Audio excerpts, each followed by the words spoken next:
Alright, we're going to do a video on how ramps are supposed to be properly set up for when we're loading trucks. So this is the actual look of what it should look like once your ramps are set up. Stands should be under the back.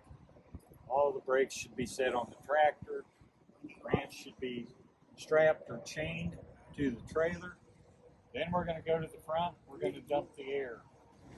The easiest way to tie these ramps to the trailer is using straps. There's no good way to chain them, but this is just as effective as using the chains.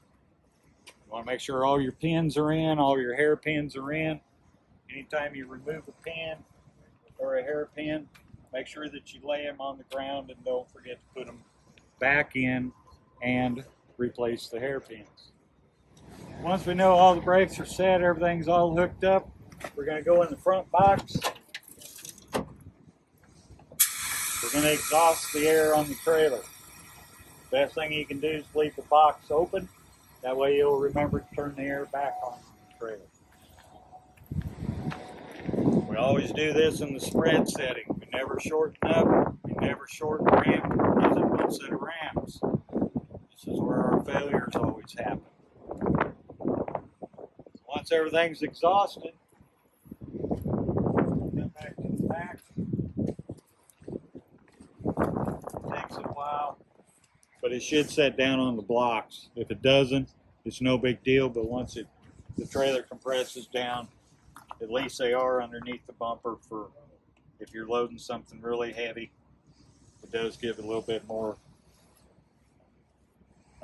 support for the trailer on the back. So when we're setting up ramps, we always want to set them up for the distance of the steer axle. If we're backing dualies on first, if we're loading power trucks, and the first truck always goes on backwards, then you still want to set your ramps up for the steer axle. Don't worry about the dualies. Both tires are going to hit the ramps. So always remember, no matter what we're loading, you've got to set your ramps up according to that machine or truck or whatever we're loading. So once we're all done, then I'm going to jump in my pickup and I'm going to drive it up on the ramps. A couple of things I'm going to show back here. Normally you can look out the door of your pickup and you can see when we're loading pickups, the edge of the front wheel will always be on the inside edge of the 4-inch board. That will put the dually wheels right on the edge of the aluminum. The other trick to this is anytime you're loading, put your hand on the bottom of the steering wheel.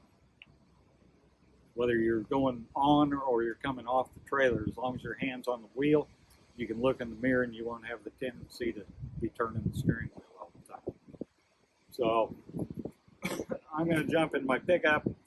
Always remember, everything we do is nice and smooth. No sudden stops, no sudden takeoffs or anything. Always nice and smooth. As smooth as you can do it, and these things will go right up the ramps. It doesn't matter if it's a dozer, an excavator, or whatever.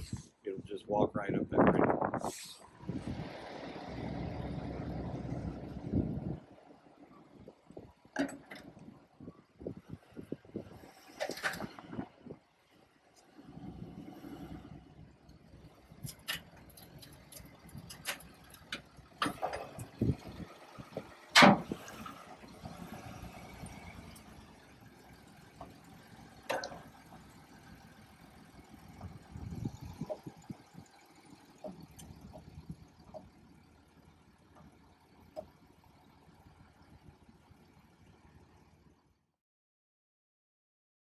So when we're putting these away, these are left and right specific.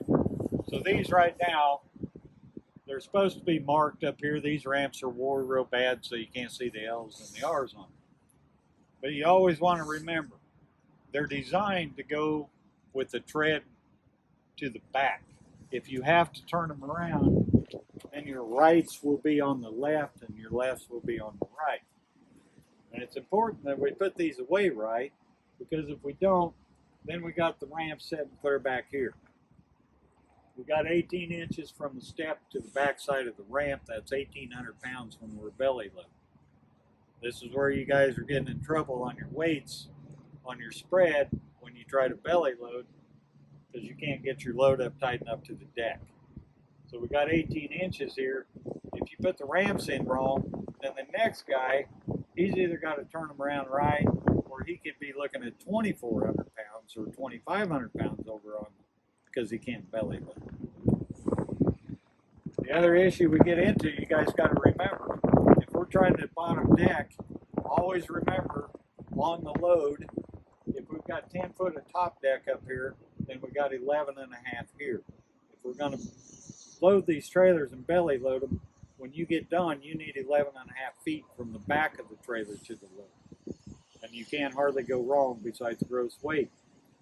But if you put these in wrong, and then we're sitting here and we got 12 foot or 12 and a half feet of top deck, then you got to have 12 and a half feet on the bottom deck. So in order to get your weights right, you need to be taking these ramps off and putting them up on the top deck, break them apart, strap them down, and then you can bring your 1,800 pounds up closer to the step. Anytime you got questions on these, all you got to do is call me. But these overweights that we've been getting are usually issues that could have been avoided by moving your ramps to the top deck or making sure your ramps were put away right to start with. And it's everybody's job when you hook up to an empty trailer to strip the wood, pull the nails, and make sure the ramps are put away correctly. We don't bring them into the yard in St. Joe with the ramps sitting halfway back on the trailer. We don't do it in Bedford or anywhere. No matter where you pick that trailer up, it's your responsibility to put those ramps away then. So that's just an issue we need to address, make sure everybody's all on the same page, and maybe we can stop this. The wood always goes to the top. I get ramps that come in that we put them together wrong. And you have to always remember the wood goes on the top. It's up on top for a reason. Everyone says, well, it don't make no difference. You still come out on the same height. But there may be a time that they need to chock block, and that's our wood nailing. So always make sure the wood's on the top. Everybody's strapping over the tops, because once in a while we get loose boards in here. The screws will come out. If you get one like that, we're going to tag it so we can put lag screws in. It's wood. It's expensive to buy. We have to have it cut. It's in scarce supply right now. It's after dark. So we need to start taking a lot better care of it.